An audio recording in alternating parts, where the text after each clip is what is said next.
años la final y yo creo que los que organizan la Champions League quieren organizarla aquí para que los de aquí empiecen a jugar de nuevo.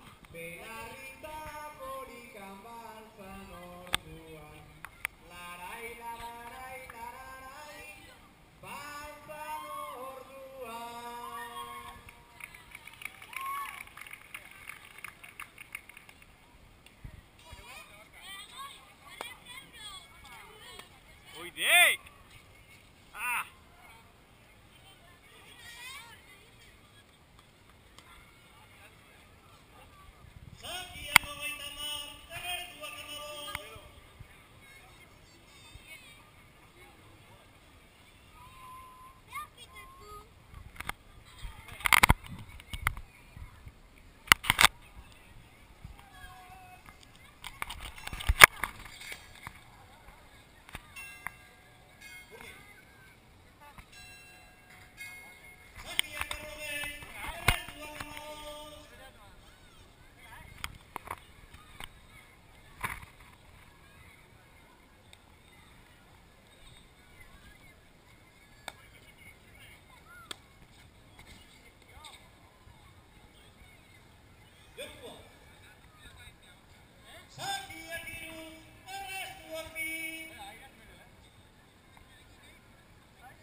Mucho.